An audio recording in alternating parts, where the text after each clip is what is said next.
Друзья, это 8-й день построения моего идеального дня. Сегодня на моем пути возникло первое серьезное препятствие. Мне в общаге помешали выспаться бряканьем посуды до часа ночи.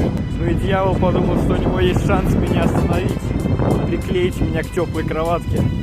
Но каково было его удивление, когда я встал за час до своего же будильника, сделал заряженный подхода внимания, принял ледяной душ, завтрак, прочитал книжку и, начавший день по своим правилам, ушел на пары.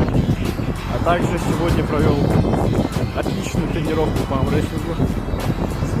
И сейчас, как вы видите, я снова где-то в вечерней рутине полчаса иду на улице записываю это видео о том, что мой день удался. А тем временем 19-й день воздержания пройден. Работаем, друзья! Держим темп! Let's go!